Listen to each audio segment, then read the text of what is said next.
Radio Nigeria, uplifting the people and uniting the nation. It's 10 o'clock.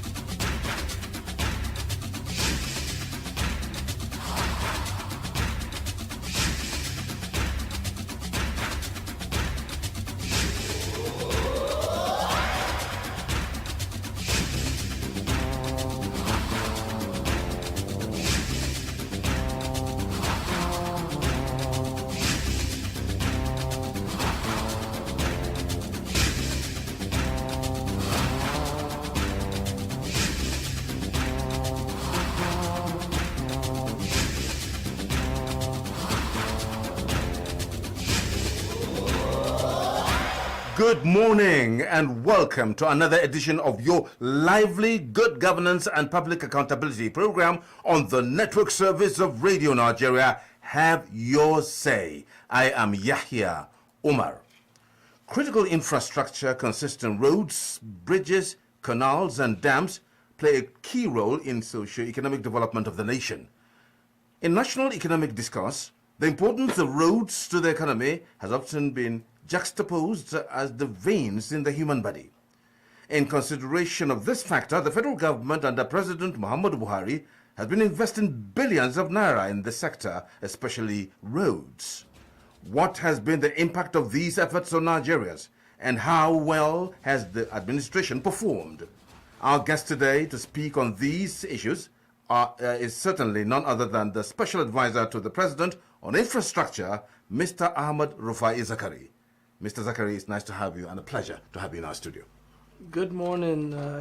Thank you for having me this morning. Very well. So join the conversation when the time is right, as we are streaming live on www.facebook.com/Radio Nigeria. That means you can join now for that, but 10 phone calls later. So go ahead and join now. Join the conversation as we are streaming live on www.facebook.com/Radio Nigeria Network, or simply Radio Nigeria.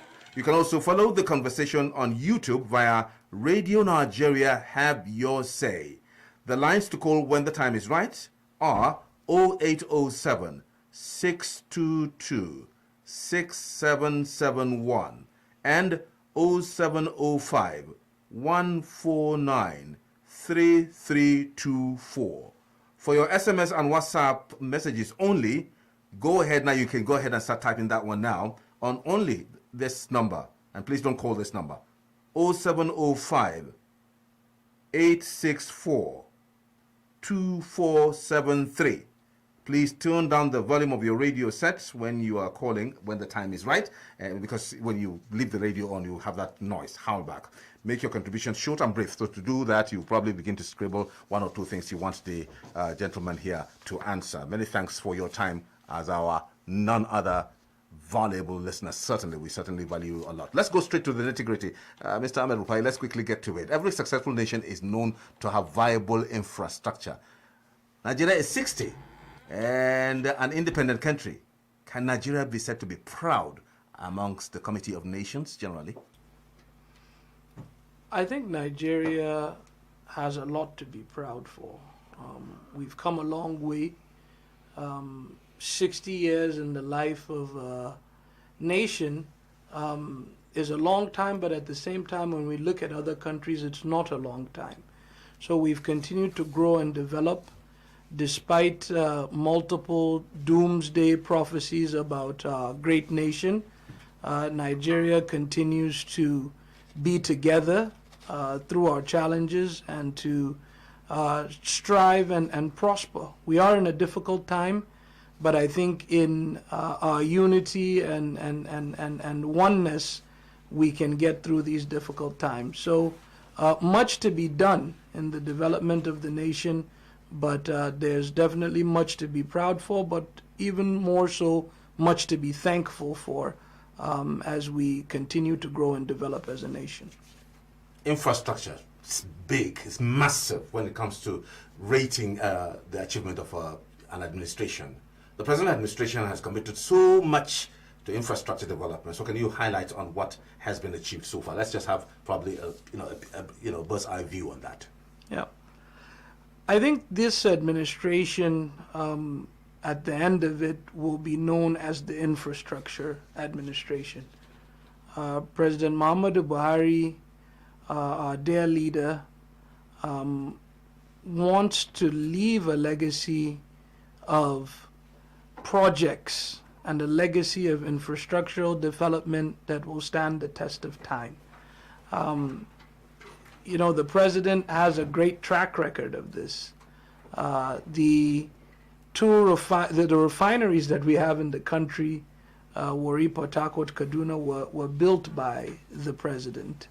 The road to my town in Jigawa, that's 20 years ongoing now, and a very high quality, was built by the PTF under the leadership of President Buhari. And where we are at today with this administration, we've seen that track record continue.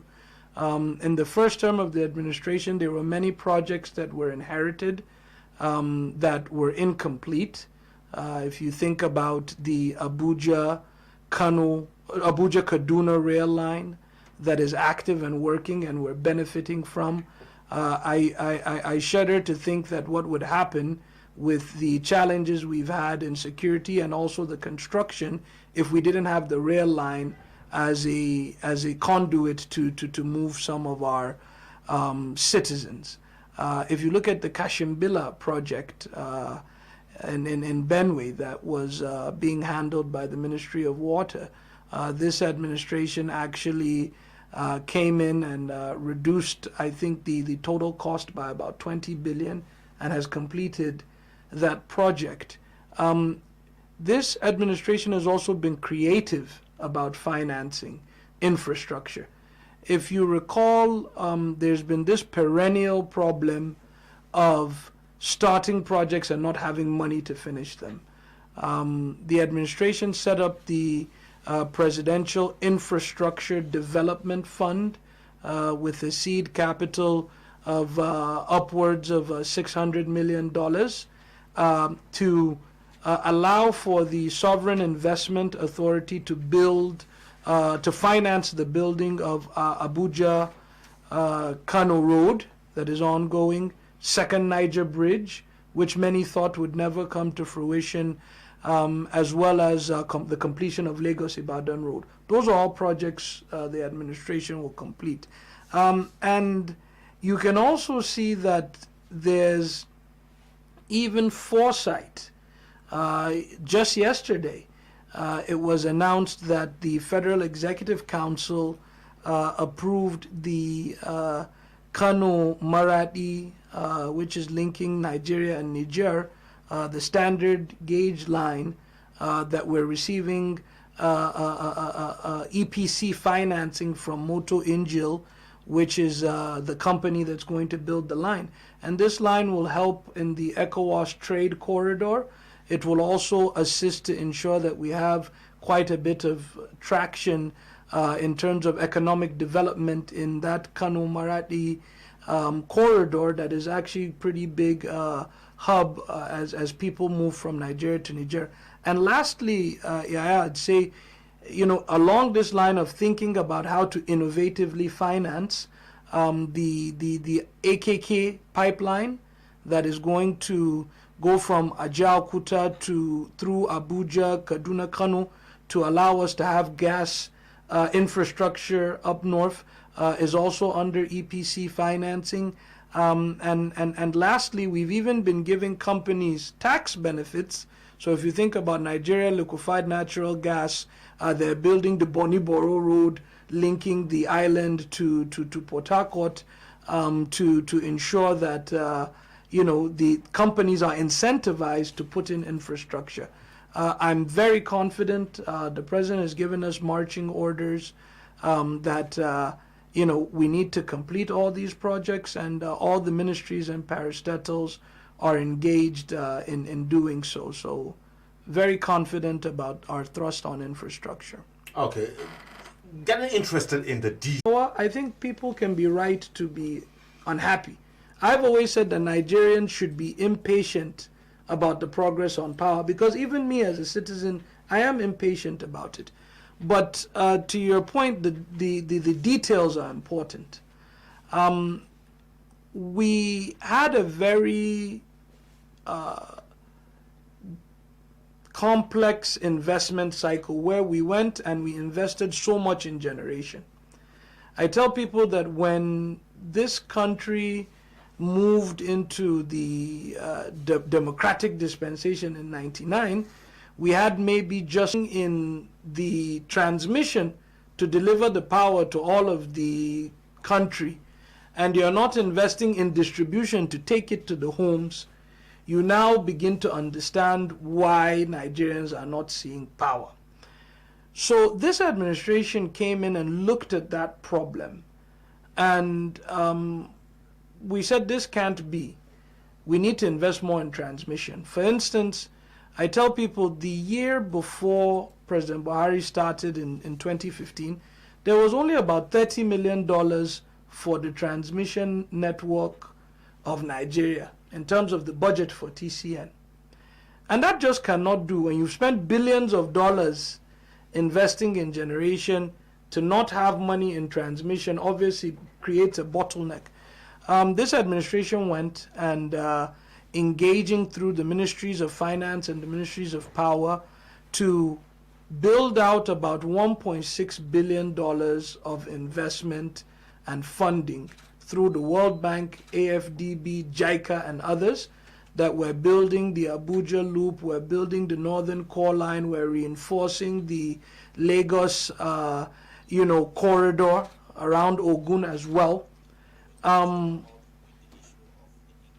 And we now also went and we engaged with Siemens to come up with this Nigeria-Siemens partnership to electrify the country and essentially take our transmission and distribution capacity and raise them from, having generation of up to 15,000 megawatts, transmission of only about 7,000, and distribution of only about 5,000, and take everything up so that if you're able to generate 15,000 megawatts, you should be able to transmit 15,000 megawatts and distribute 15,000 megawatts. So we're investing massively in linking the value chain, and we're very confident that by the end of this administration, all that power we can generate will be delivered to homes. Now, this is the point where we talk about what certainly hurts: pricing. A lot of people will say if it is good enough, it is worth the price. Tell us about what's going on. I'm sure you're in the picture. A lot of people are saying this issue of tariff on electricity adjustment may not be palatable for the Nigerian people. What can you say? Give us something to chew on. Yeah, I think it's very good always to talk to the citizenry and inform them about why things happen. When we came in and we looked at the situation, power was priced in this country with no respect to service delivery. And I give people the example of, I live here around Usetu Metama, and I receive maybe 23, 24 hours of power. We have good light in Abuja central areas, right? But then if I think I'm from Kazore local government in Jigawa, they get less than 12 hours a day of power. What we looked at was saying if the power costs 50 naira per kilowatt hour, people that are getting stable power should not be paying the same amount than people that are not getting stable power. So when NERC, which is the Nigerian Electricity Regulatory Commission, went out in January and February and started saying that we're going to increase the tariff for everybody, because the cost of the power versus what Nigerians are paying is different. Power cost 50 naira, Nigerians were only paying about 30 naira on average. So government was subsidizing 20 naira for everybody. We said, if somebody is in Ikoyi or VI and they're getting 20, 24 hours of power, and in fact, those areas consume most of the energy because they're the areas with 5 ACs, big hotels. You know, why should government be subsidizing them? They should pay the right amount for the power. Whereas people in areas that are not getting power should not. And this was what Nigerian citizens told NERC. Nigerian citizens said, we will not pay if the power service doesn't improve.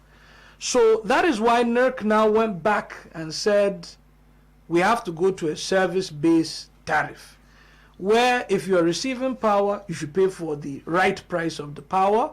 If you are not, the DISCO will be forced to improve your power before they can charge you. But even as it stands now, when we had this discussion with the president said he wants to know about the metering. He's been hearing complaints from Nigerians about estimated billing. He's not happy about the performance of the DISCOs.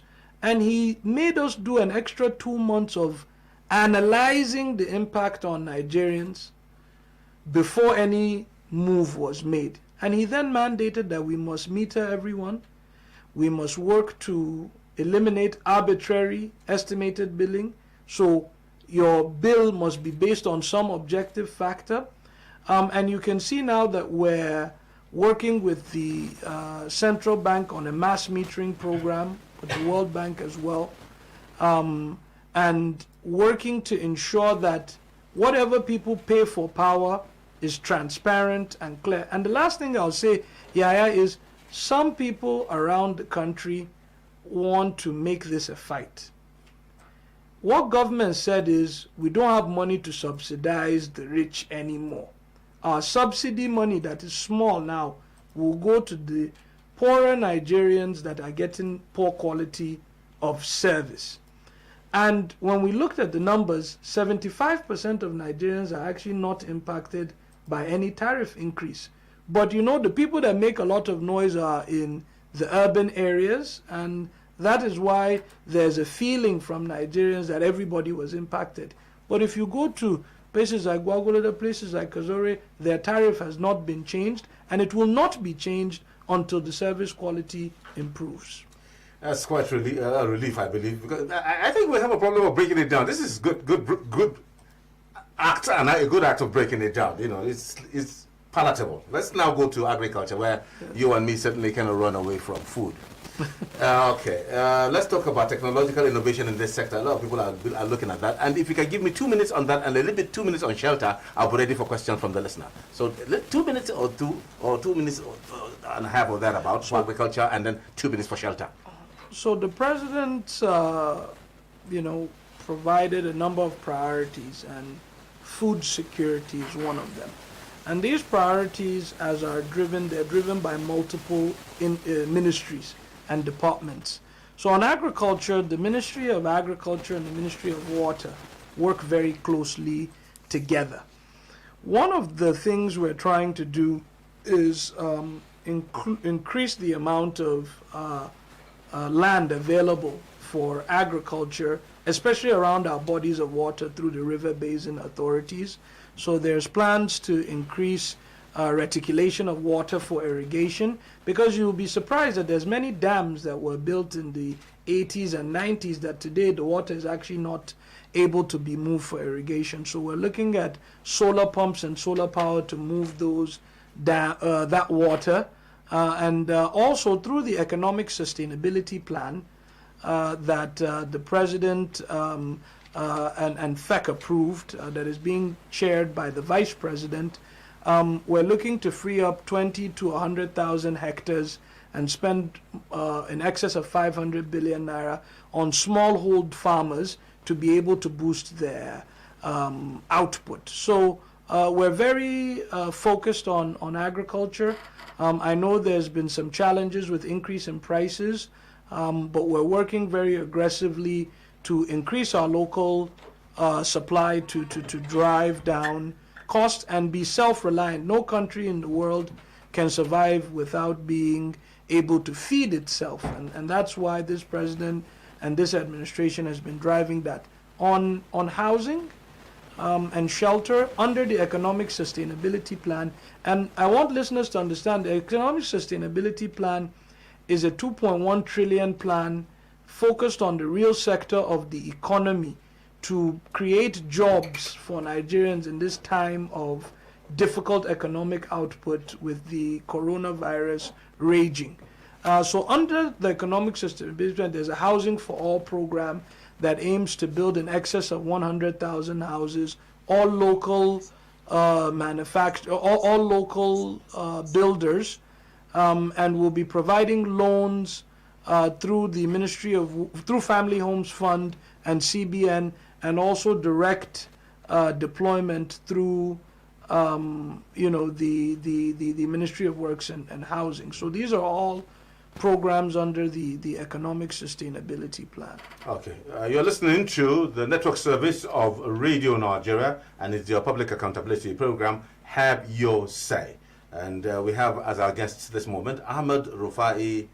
Zakari is a young, indefatigable special advisor to Mr. President on infrastructure. Lots of energy to dissipate on that. So we're so happy it's this much, because certainly we don't want to have someone that's less energetic than you are. But let's quickly now give our listener the numbers so we can be all a part of this package. The numbers first let's begin with the website.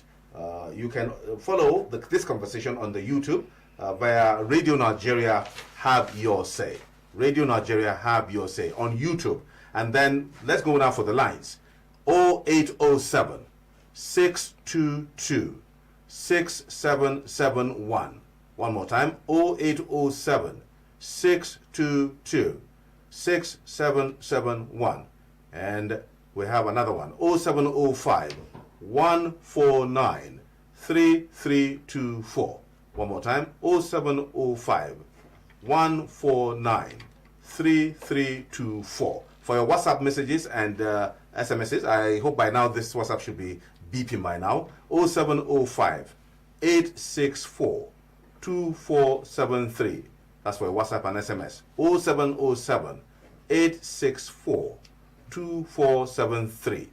Please don't call this number. Now, that would do for now. Before the lines start beeping, when they do, Conrad Labi certainly will let us have it. Do we have someone on the line yet? Okay, now let's quickly have something on.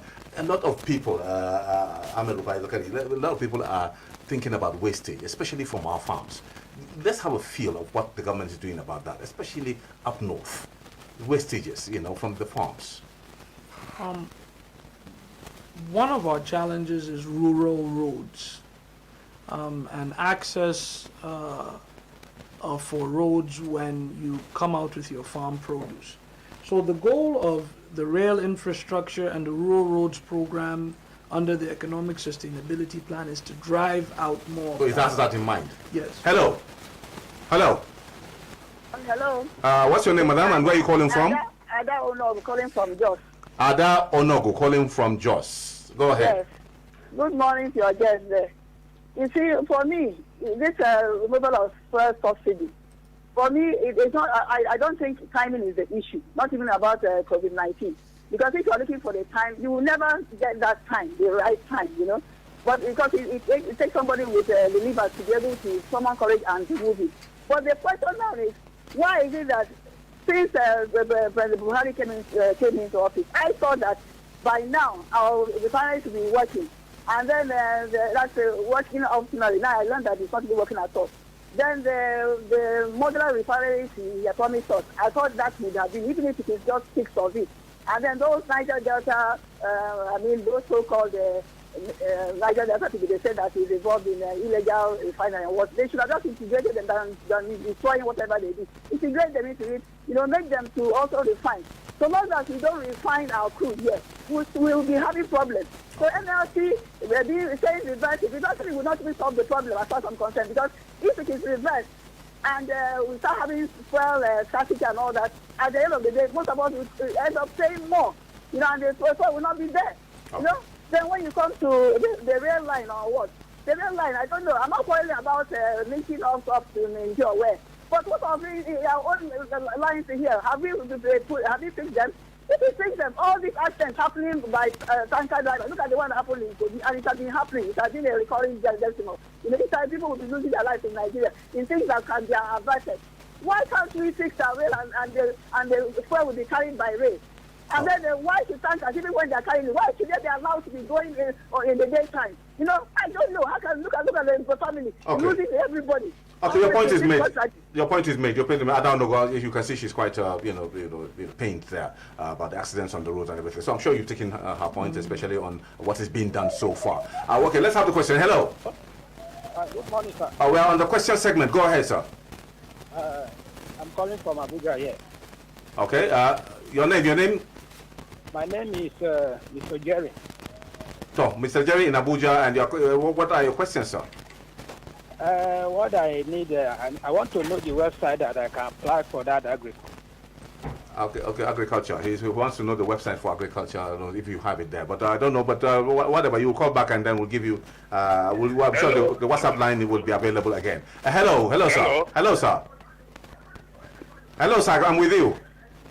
Hello. Yes. What's your name, sir? Hello. Well, he's not getting us. Can we have another number, Conrad? Let me have another number. Hello. Hello. Okay, I think he dropped the line. Hello. Are you with us? If you are with us, talk to me, sir.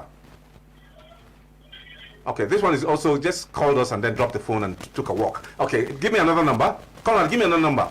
Hello. Hello, good morning. Good morning, sir. What's your name? Where are you calling from, sir? I am Comrade Mazi Patrick Okoro Crop. I'm calling from Owo Blue Village, Atane, in Arutuku, Abia State. Good morning, our guests in the studio. Good morning to you. Morning. Nigeria today at 60. We should be talking about our own refinery, and we should be talking about our own electricity by making use of the coal, excess coal we have in Enugu. The government should start extracting those raw materials and let us have 247 electricity, the turbine, to help us. Addition of petrol is solvable. All these boys we arrest every day in Niger Delta, government should give them a leaflet, give them free hand, just give them those certificates to give to people that are not ready to do it. Let them start refining our oil here in Nigeria today. The accident that happened in Kogi State is avoidable.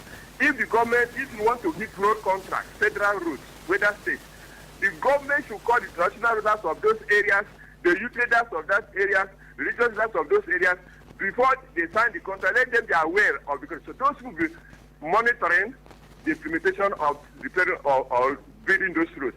A situation whereby everything is signed in Lagos. In those days they go to Lagos and sign. Now that's Okorafor there. That just ended there. Okay, now Patrick Okorafor just got to Patrick Okorafor. Okay, now this caller. Hello. Hello, good morning. Your name and where you calling from, sir? I am Zakari from Ibadan. Zakari from Ibadan. 1 minute. Let's go. Thank you very much. My brother, I'm so happy with the man before you. Our honorable has done well. But I want us to look at the issue of local content. I think I want to speak in line with what the last caller have just said. When are we going to go into full local content? Today, my brother, the Asian countries are coming to dominate us again. Trillions of naira are going to China, Japan, and co. I agree, we need to have a standard and quality infrastructure. But are we saying we don't have the manpower? Imagine the local content we wanted to introduce into the oil sector, the modular refinery. Oh my God, this government has done well on that on policy, but when the implementation is not coming up, when are we going to start at 60? Africa recognized Nigeria as the head. But it's like we have been taken over. Other countries are taking over. Please, the local content should please be implemented well. That is my suggestion. Thank you very much. I have two more callers, if I can take. Conrad, let me have two more callers for this bunch so that Ahmad can chew a lot on that. Let me have another call. Hello. Hello, sir. Okay, give me another line. If this man... some people will call, drop the phone and take a walk. Hello. Hello, sir. Hello. There he's back. Well, what's your name, sir? My name is Stephen Oyedele. Oyedele, where are you calling from, sir? From Ibadan. From Ibadan. Go ahead. 1 minute. Let's go. I know it's 1 minute. Okay. So regarding the issue of grant, I want to tell you that our problem starting from inability of government to give us a neighbor environment. Look at everything we have. I see in Africa, I don't want to be particular to Nigeria alone, at a raw material home. Where are we going to be productive? No electricity there, no electricity here. Yeah, we don't know where we can position ourselves. I'm a geographer. I know what I say. In Nigeria. Nigeria is out of Africa that can be regarded as America itself.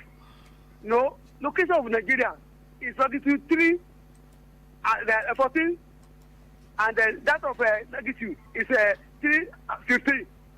Abundant sunshine is there, rainfall is there. Look at the north, as fast land. Look at west here, a piece of forest here. We are planting, and we cannot be exported it. In fact, look at our what we call it, copies. I listened to your program, called by the Samara Kigdele. I contributed on Tuesday. Thank God for the people that came there.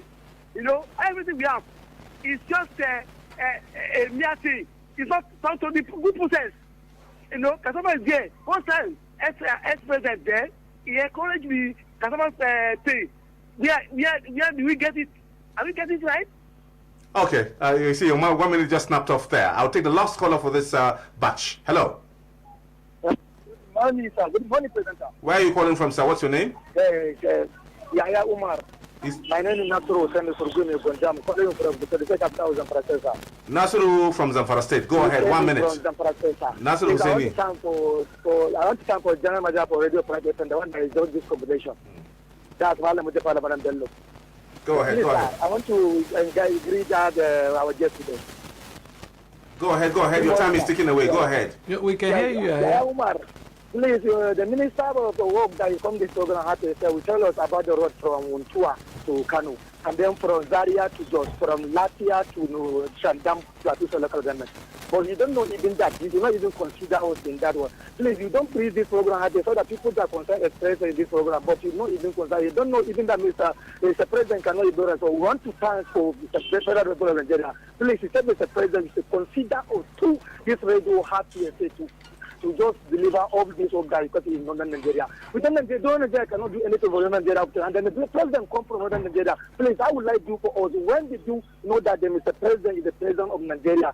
That's God bless Federal Republic of Nigeria. My name is Nasru Husseini. Okay, Nasru Husseini just capped it up for this batch. Ahmed, it's a lot for you to chew there. Yes. Again, I think it's always very good to engage with the citizens. Government is about engaging, so I'm actually very happy with the number of calls.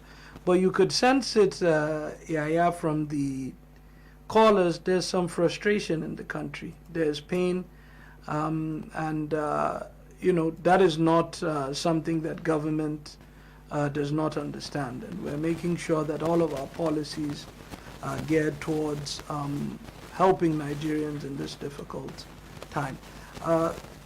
Mrs. Ada that started talked about there's never a right time to remove subsidy, and that's not necessarily what she's worried about. Her more worry is about the refineries. And she's right. We've been talking about refinery rehabilitation since the time of Obasanjo, and to date we haven't necessarily gotten it right. What is the administration doing?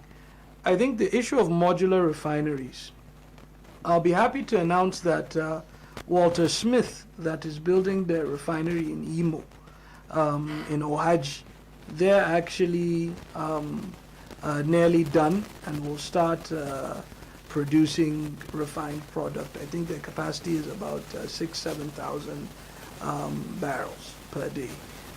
We also have in Edo, the Niger Delta Refining Company, which has similar capacity that is about 60-70% complete. Now, people may think this is not a big deal, But since we've built the original 3 refineries, there has not been a new refinery built in Nigeria for the past 40 years, aside from these modular ones that this administration has supported.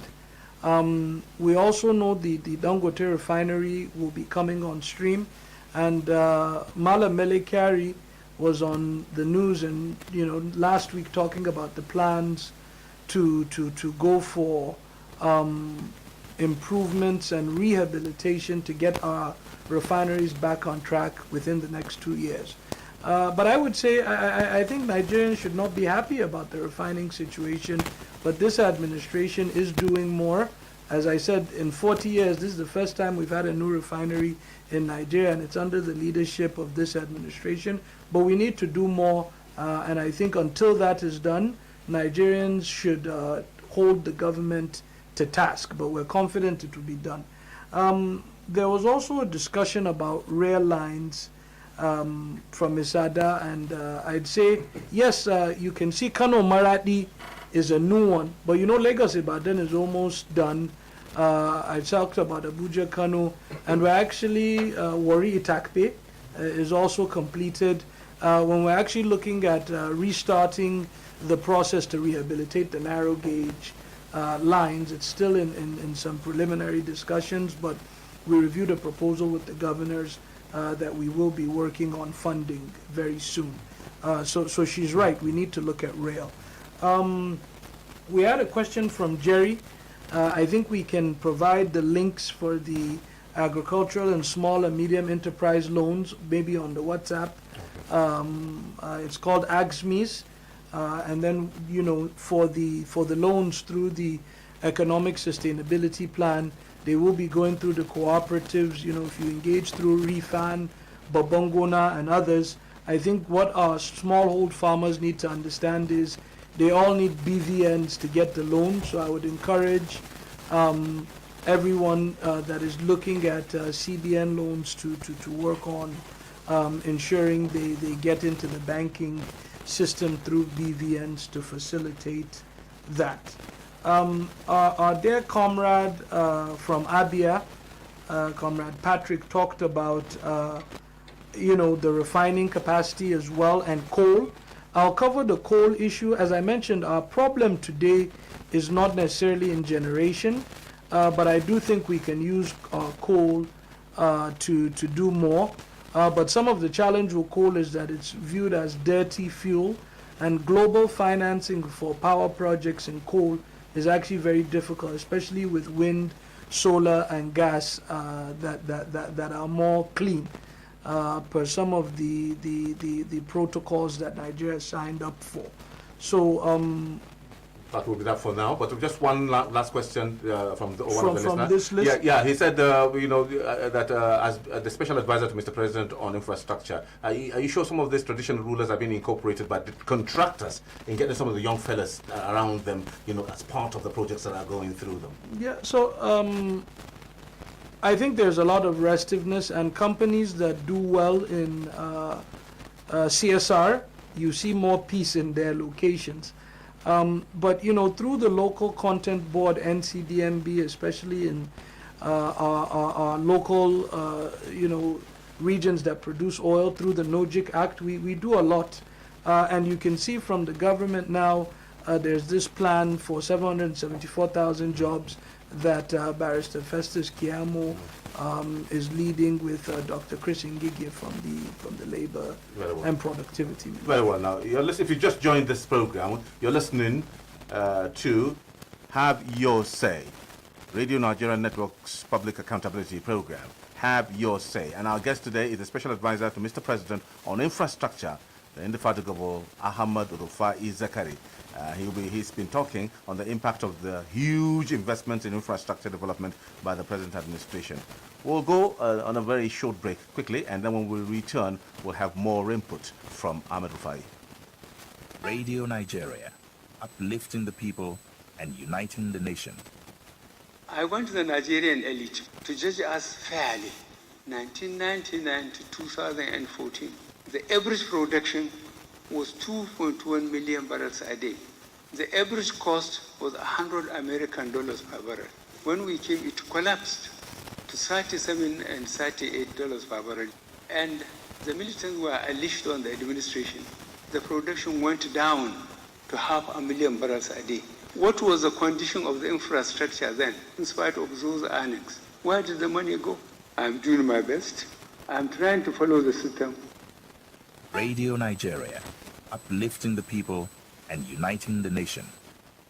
You're listening to your public accountability program, Have Your Say. And we have fresh information coming in from Ahmad Rufai, Zakari. He will be giving us that, tip. But I'll keep that more like my chocolate for the program for today. So maybe after responding to the social media, Ahmad will tell us what he has got to tell us about an aspect of development that we all need to know. Let's have the questions coming in. Conrad, are we ready? Let's go for the social media now. Can I go for... Okay, very good now. Mustafa, and please, if you've, Ahmed, if you've taken some of the questions, you can just acknowledge them as we continue. But the ones that you've not taken are the ones you will respond to. Okay, let's go now. Mustafa from Abuja. He said, without gainsaying, the Buhari-Oshibajo administration is doing tremendously well in transforming the country's infrastructural development. However, what is government doing to beef up security around the rail? Because recently people were attacked in Kaduna-Abuja rail. With the Warri Itakwe ready to be commissioned next week, what is the government doing regarding beefing up the security situations in the nation's rail transportation?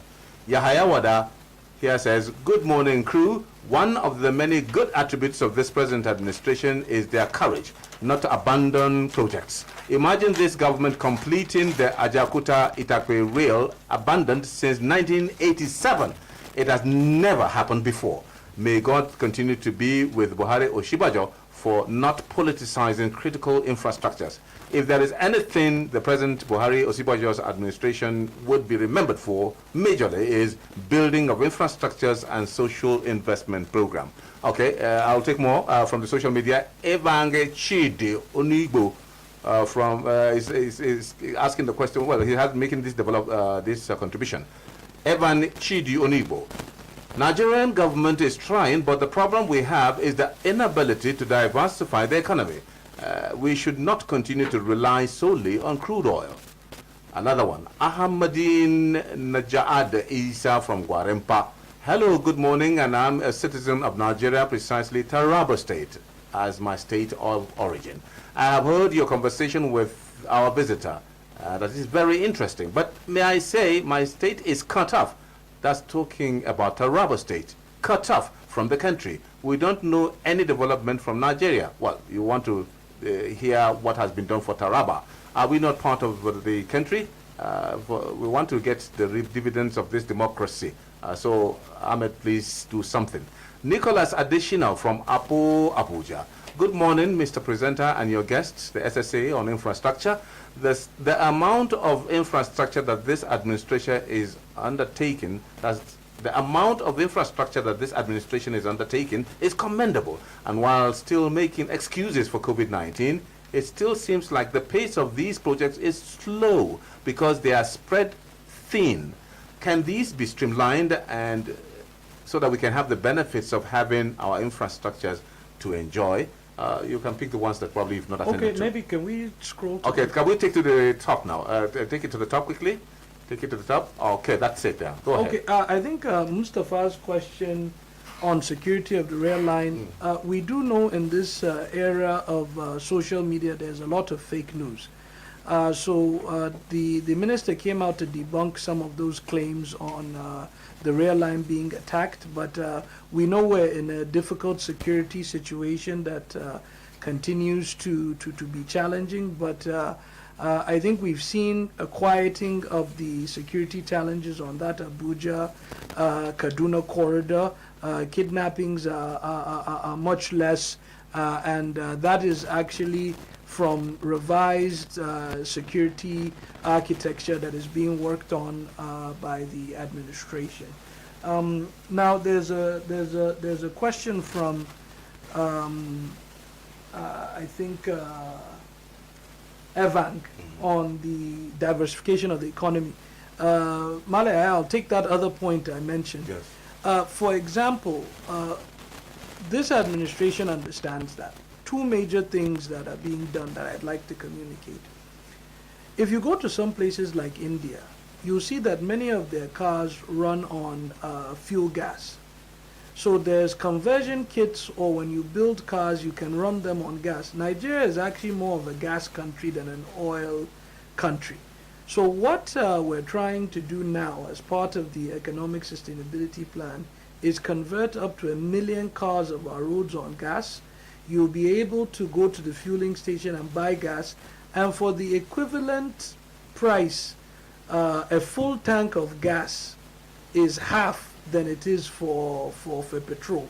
So we're looking at that, and that will be something that will help us manage this fuel price challenge. The second thing is Nigerians need to understand that, you know, sometimes many people in urban areas are the ones that we cater to, and we make a lot of noise. We should realize that many Nigerians actually do not have access to electricity. 80 million Nigerians at last count are not even on the grid, almost half of our population. So one of the things this administration is doing is say we should use our challenge on electrification to be a benefit. So recently there's been 140 billion naira fund that can be accessed by solar developers. Can you give me the figures again? 140 billion naira that can be accessed by solar developers, solar manufacturers, to go and take loans and build either factories that will help us diversify the economy, or do retail installations for solar, for these small solar home systems that will electrify the population. And that is why when I started, I said we can not only care for our urban areas, there's many in the rural areas. If we take all our money to subsidize the rich and we're not necessarily catering for the poor, that is a problem. Although they may not have the loudest voice, they're the constituents of this president, and he wants us to make sure we cater for their interest. Okay, Ahmed, I think we've done justice for that. So we'll take 2 or 3 more calls, and then we digest that, and then before we begin to, tidy up. Hello. Hello, are you there with us? Hello. Good morning. My name is Jude Umaja. I call from Imo State. Jude Umaja, go ahead. 1 minute. All right. I want to begin by congratulating the Buhari-led APC government in Nigeria for the 5th achieved so far in infrastructural development, especially in the power sector, which is the engine room that drives the industrial, scientific, and technological development of every country. I mean, the improvement in our railways, the road, water, health, and others, especially during this COVID-19 pandemic, where the national economy has been adversely affected, and encourage Nigerians to align themselves completely with all the efforts of the government in actually developing the economy, so that many infrastructure opportunities will be provided and put in place in the country. Thank you, Jude, in Imo State. Let me have another caller. Conrad, give another caller, please. Hello? Hello? Hello. Okay, what's your name? Where are you calling from, sir? I'm Chief Charles Obioha, calling from my hometown. Okay, Chief, 1 minute. Let's go. All right, I would have asked the discussant, that the guest there, to explain the difference between the palliatives and the subsidy. Because I learned that America distributed $1,200 across the board to everybody in America as palliative to COVID-19. And we were surprised here in Nigeria to see that the palliative we are going to get is to remove the subsidy, both in the, there's electric tariff and the fuel. I feel that the fuel and the electricity and other utilities like water and utilities, they were put under what we call Ministry of Utilities.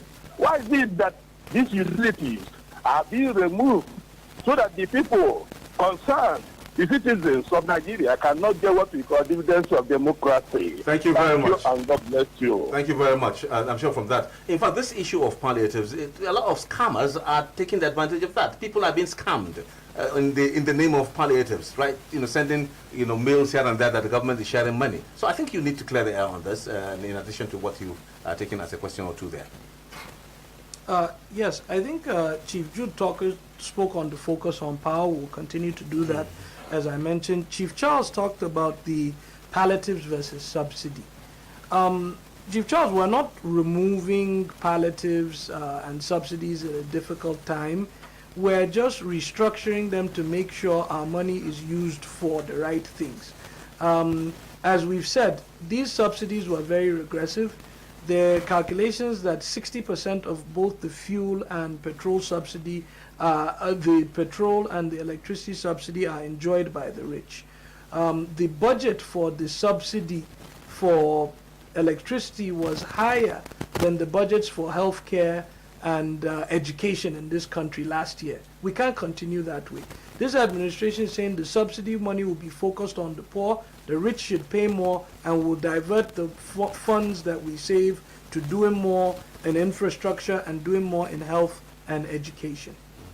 Ahmed, one thing that cropped my mind, Conrad was making the observation a while ago that one thing that the administration did that's not been talked about is throwing away the issue of queues. Fuel queues have completely disappeared. Nobody's counting that. So what can you tell us? How did you do it? In this environment, if we would have said that we would have continued to regulate this market in a negative way, people don't understand. Diesel is not subsidized since the Obasanjo administration. And diesel is actually what we transport food on. It actually impacts more.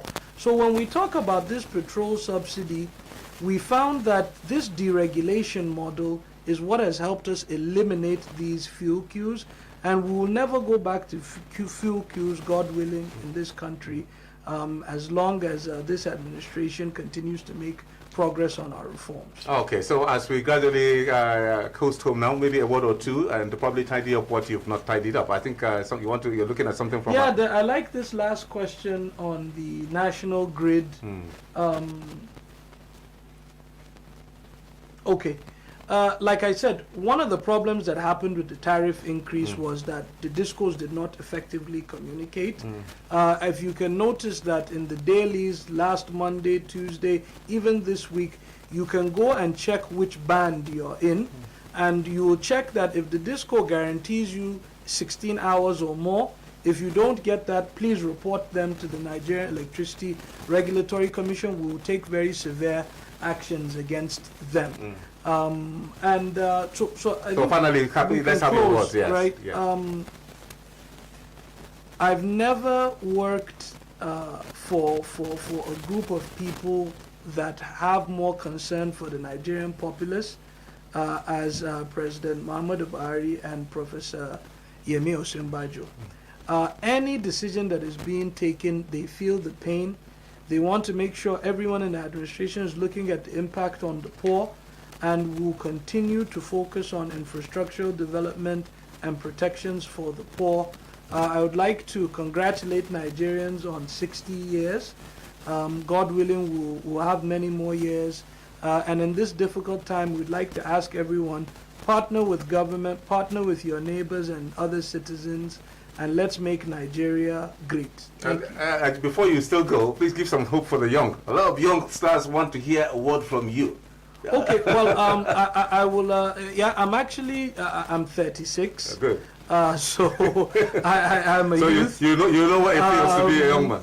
And what I will tell our young people is there's no greater energy. And I've lived in the US, Italy, and many other countries. There's no greater energy than the energy of the Nigerian youth. Let us use that energy. I tell people 90% of Nigerian youth will not be employed by the government. Most of us will have to find creative means. And with the IT infrastructure now and social media and entrepreneurship, this administration will continue to help the young get employed. But we want this employment issue. We should use all our creative energy as Nigerians to get past it, and I'm confident we can do that. All right, Conrad, we can go now, right? Very well. We want to thank Ahmad Rufai Zakari, Certainly, we certainly were not surprised. This is what they said we should expect, and we got what we wanted. In fact, we got more. Special Advisor to Mr. President on Infrastructure, Ahmad Rufai. Zakari, many thanks for your time. And certainly, this is not the end of your voice on Radio Nigeria. We'll be getting you back as often as we can. Thank you. All right, now let's say our thank yous quickly. We want to thank everyone that's been part of this package, especially let's begin with our news producers, Conrad Labe, Hassan Hussein. Our online editors were actually led by Timothy Bamidele. Online editors, Timothy Bamidele. ICT was handled by Israel Tiokaha. Studio manager was Prince Afonne Ugweze. Our engineer has been Hassan Osman. Our photographer is none other than Sadiq Salumi. And our cameraman, we have Chinedu Megwa and Foluwa Oloyede. The facilitator of this program is Oluwa Damilola Oni. Our producer is Oledo Mbiwe. Executive producer Sani Suleiman. Our special thanks to the Director General of FRCA and Federal Radio Corporation of Nigeria, Dr. Mansour Liman. Join us next week for another interesting, lively edition of Have Your Say. I am Yahya Umar. Goodbye.